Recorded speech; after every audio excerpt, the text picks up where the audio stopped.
말씀의 제목은 에스라의 개혁입니다. 지난주 새벽기도에 계속해서 우리가 말씀을 들었던 에스라서의 이제 마지막 부분입니다. 에스라의 개혁.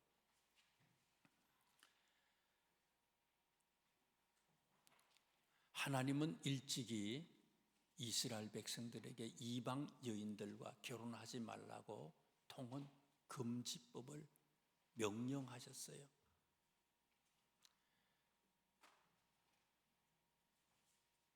십계명을 처음 주시면서 출애굽기 23장 말씀에 보면 통혼을 금지시키고, 만약에 너희들이 이방 여인들과 결혼하게 되면은 그것이 올무가 되어서 그들이 가지고 온, 그들이 믿던 이방신을 섬기게 되기 때문에 절대로 통혼해서는 안 된다고 얘기를 하십니다. 두 번째 십계명을 이스라엘 백성들이 받잖아요. 첫 번째는 이제 깨트려지고, 두 번째 십계명을 받을 때도 출애굽기 34장에 있는 말씀에 보니까 또 하나님은 이스라엘 백성들에게, 모세에게 당부해요. 명령을 내려요. 꼭 그렇게 하라고 얘기를 합니다.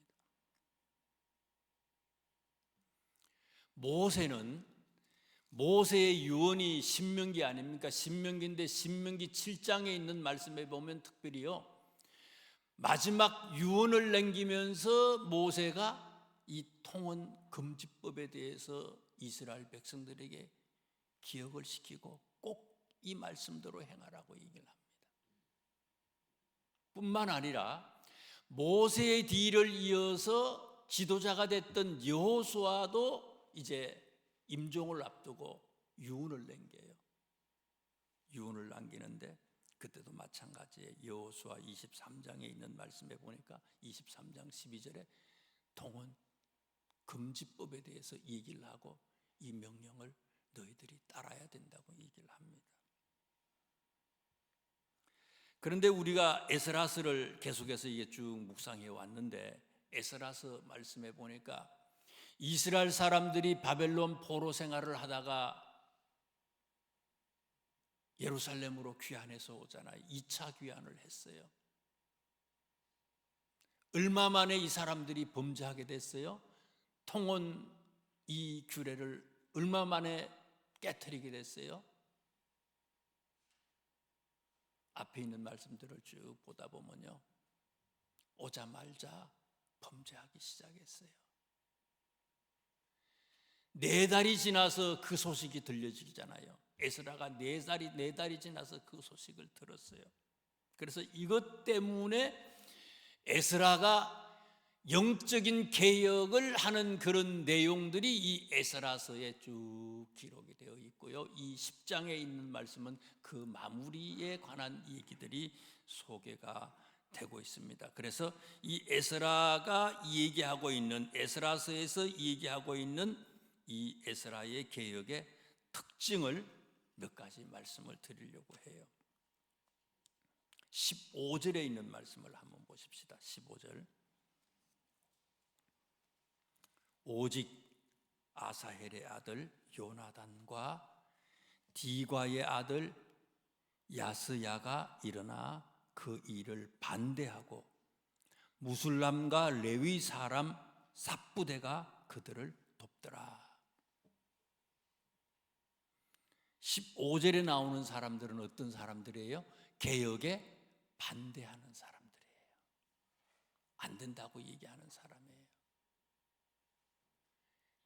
에스라가 개혁을 하려고 하는데 개혁에 반대하는 사람들이 있어요. 반대하는 사람들이 있었지만은 우리는 결과를 알잖아요. 에스라가 어떻습니까? 이스라엘 백성들이 어떻게 했어요? 결국은 주저앉지 아니하고 장벽에 막혀서 포기하지 아니하고 결국은 끝까지 밀고 나가서 이 개혁에 성공하는 그런 얘기들이에요. 어떻게 해서 에스라가 개혁에 성공할 수 있었습니까? 앞장에 이 앞에 있는 10장 앞에 있는 말씀에 보면 2절에 돕는 사람들이 있었어요. 에스라 혼자서 개혁을 한 게 아니에요. 지도자 혼자서 한 게 아니에요. 목회자 혼자서 그 일을 한 게 아니라는 거잖아요. 2절에 보니까 누구가 일어났어요? 스가냐라고 하는 사람들이, 이 사람이 일어났어요. 이 사람만 일어난 게 아니잖아요. 뒤에 있는 말씀에 보면요, 5절에 있는 말씀에 보니까 또 제사장들이 일어났어요. 레위 사람들이 또 일어났어요. 많은 무리들이 일어나서 이 제사장 에스라를 도왔다는 거예요. 돕는 많은 사람들이 있었어요. 돕는 많은 사람들이 있으니까 반대하는 사람이 있었지만은 그 반대를 넘어서서 개혁이 성공할 수 있었습니다 하는 것을 성경은 얘기해 주고 있습니다. 아말렉 전쟁에서 모세 혼자 싸운 게 아니고 모세 말을 듣고 아론과 훌이 돕고 여호수아가 나가서 싸우잖아요. 함께 돕는 사람들이 있었어요. 그럴 때에 개혁이 성공할 수 있었다 하는 얘기입니다. 그 다음에 16절과 17절에 있는 말씀을 보세요. 16절, 17절. 사로잡혔던 자들의 자손들이 그대로 한지라 제사장 에스라가 그 종족을 따라 각각 지명된 족장들 몇 사람을 선임하고 열째 달 초하루에 앉아 그 일을 조사하여 첫째 달 초하루에 이르러 이방 여인을 아내로 맞이한 자의 일 조사하기를 마치니라. 최초로 에스라가 이 통혼이 굉장히 많이 성행하고 있다는 소식을 들은 게 언제예요? 10장 9절에 있는 말씀에 보면은요, 아홉째 달 20일에 9월 20일에 이스라엘 백성들이 다 모이는데 이스라엘 백성들이 다 모이기 3일 전에 그 소식을 들은 거예요.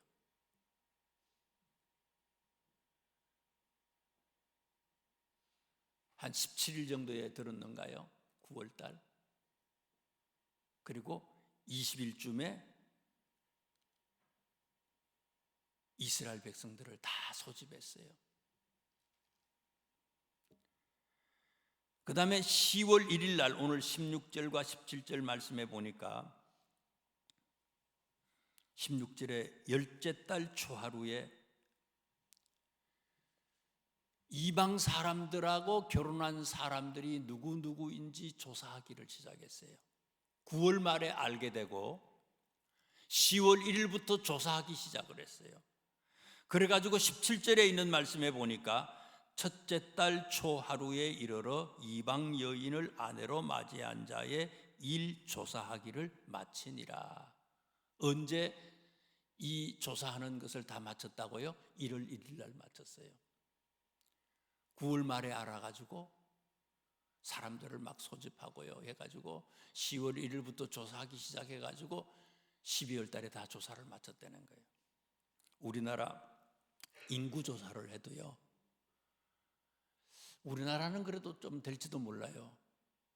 요즘에 하도 IT 기술이 많이 발전을 했으니까 인구조사에서 금방 나올지도 모르겠어요. 우리나라는 하도 우리는 참 대단한 민족이잖아요. 중국 같은 데는 2025년 통계 안 나올걸요? 인구조사요? 힘들 거예요. 근데 이스라엘 사람들이 누구가 이방 사람들하고 결혼했는지 그런 걸 자세히 그냥 숨기는 사람들도 있을 거 아니에요. 이걸 다 조사해가지고 발표를 하는 거 이제요. 발표를 하는데 몇 달 만에 막 이 모든 문제들을 다 조사가 맞춰졌다는 거 이게요. 이건 뭘 얘기하는 거예요? 아주 신속하게 속전속결로 이 사람들이 정리할 것을 정리하고 마무리 지어야 될 것을 마무리 지었다는 거예요. 그래서 나중에 보면 쫓아내고 뭐 그냥 다 난리가 나잖아요. 영적인 전쟁에서 우리는요, 하나님의 일은 나중으로 미뤄서는 되는 게 아니라는 거예요. 내가 깨달았을 때에, 내가 발견했을 때에, 하나님이 우리에게 말씀하실 때에 즉시 우리는 그 일을 할 수 있어야 된다는 거예요. 머뭇거려서는 안 된다는 거예요. 달란트 비유가 그거 아닙니까?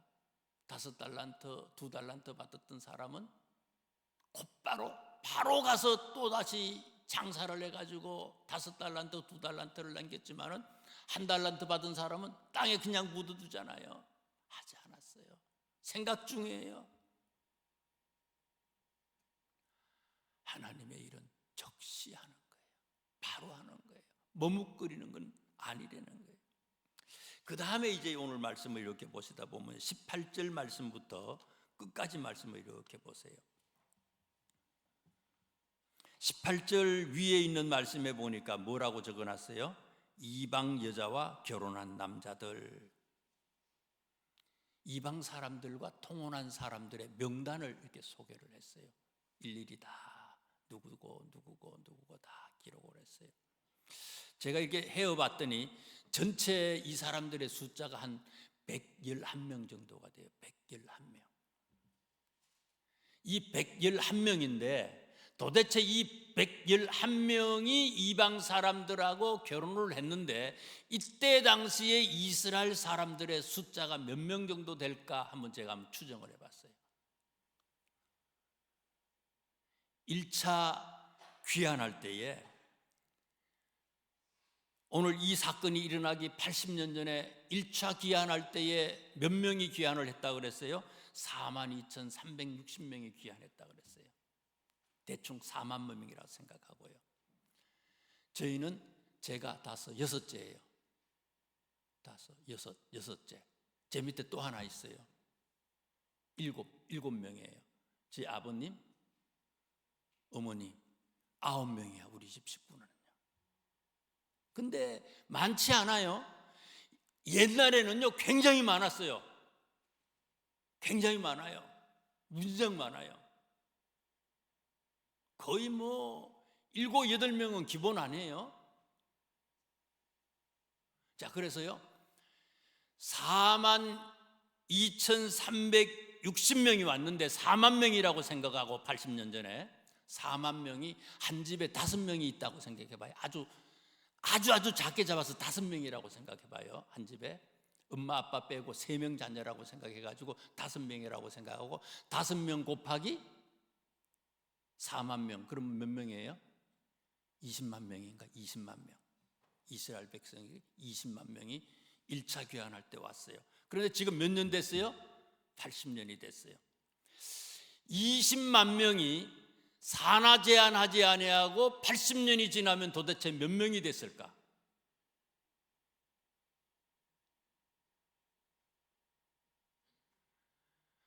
잘 모르겠어요. 그것도 5배 정도 늘었다고 생각해서 5배. 이거 비유가 안 되지만 햄스터 같은 거 봐요. 아주 엄청나요. 5명이라고 생각하고 5배가 불었다고 생각하고 2, 50분 한 100만 명 정도 될 거예요. 100만 명. 자, 1차 귀환한 사람들의 숫자가 지금요 100만 명이에요. 어린아이, 노인, 어린아이, 여자들을 다 합치니까 4만 명이 왔지만 어린아이, 노인 이런 거 다 따지면 그렇게 된다는 거예요. 그래서 한 100만 명 정도가 됐어요. 2차 귀환을 했는데 한 4달 만에 난리가 난 거 아니에요. 근데 2차 귀환했던 사람들의 숫자는 한 1845명이거든요. 이 사람들의 숫자는 그냥 덤이라고 생각하고 100만 명이, 지금 이 사람들의 숫자가 100만 명이라고 생각해요. 그럼 100만 명에 있어서의 111명은 몇 %일까?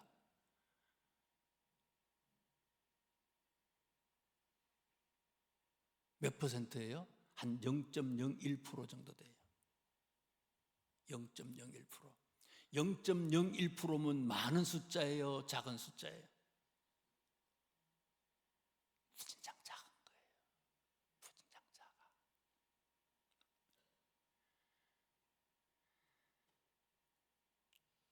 출애굽기에 있는 말씀에도 보면은요, 통혼을 금지하는 규정을 하나님이 십계명을 주시면서 이스라엘 백성들한테 얘기하시면서 34장 16절에 있는 말씀인데요, 출애굽기. 그 말씀을 하시고 난 뒤에 그 다음에 하시는 말씀이 뭔가 하면요, 안식일 규정을 얘기를 해요. 안식일보다 어떻게 보면 그게 더 중요했다는 거예요, 하나님의 명령을 하는데. 자, 안식일, 오늘날로 말하면 주일이죠. 주일 성수. 안 하면 어떻게 하려는 거예요? 이 출애굽기 34장에 보면 죽이래요. 살아남을 수가 없어. 과연 우리는 하나님이 우리에게 주일을 성수하라고 하는 그 말씀의 정신으로 살아왔느냐?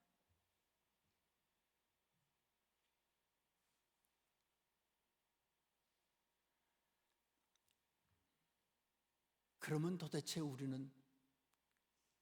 우리도 죄인인데 도대체 우리는 몇 퍼센트의 죄인이 있을까? 이 사람들은요, 0.01%의 사람이 범죄했음에도 불구하고 엄청나게 사람들이 아주 심각하게 생각을 한 거예요. 심각하게 생각했어요. 아주 큰 범죄로 생각을 했어요. 그런데 우리는요, 범죄로 생각하지 않아요. 바울 선생님이 얘기한 것처럼 어떻게 보면요, 화인 맞은 양심인지 모르겠어요. 우리의 마음이 화인 맞은 양심인지 모르겠어요.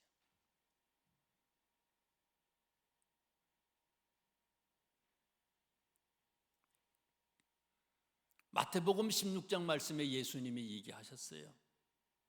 삼가 바리새인들과 사두개인의 누룩을 주의하라. 누룩, 밀가루에 집어넣으면 금방 다 퍼지게 하잖아요. 누룩을 주의하라. 누룩은 죄를 얘기하는 거예요. 만연하고 난 다음에는 잡기가, 이거 제어하기가 힘들다는 거예요. 아주 작을 때 처음 시초에 싹을 딱 잘라버려야 된다는 거예요. 이게요, 처음에 대응해야 된다는 거예요. 처음에 대적해서 물리쳐야 된다는 거예요. 0.01% 작은 무리가 범죄했음에도 에스라와 이스라엘 백성들은 이것을 심각하게 생각하고요, 아주 큰 범죄로 생각해가지고 대응해서 영적인 전쟁에서, 개혁에서 승리할 수 있었다는 얘기입니다.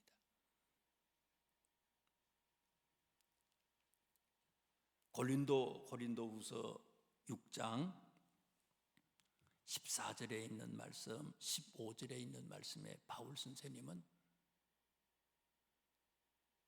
이런 말씀을 하셨어요. 너희는 믿지 않는 자와 멍에를 함께 매지 마라. 의와 불법이 어찌 함께하며 빛과 어둠이 어찌 사귀며 그리스도와 벨리알이 어찌 조화가 되며 믿는 자와 믿지 않는 자가 어찌 상관하며 하나님의 성전과 우상이 어찌 일치가 되리요. 우리는 살아계신 하나님의 성전이라. 분명하라는 거예요. 물론 구약 시대에 얘기하고 있는 그런 통혼의 문제는 아니에요. 이거는 신약에 와서는, 이거는요, 믿는 사람이 영적인 우위를 가지고 저 사람들의 본보기가 돼야지, 끌려가는 사람, 딸려가는 사람, 뒤따라가는 사람이 돼서는 안 된다는 거예요.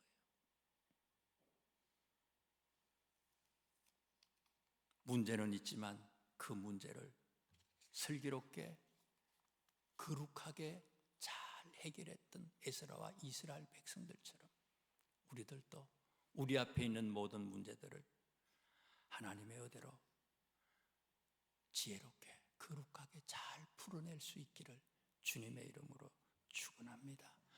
기도하겠습니다. 하나님, 에스라의 개혁, 이스라엘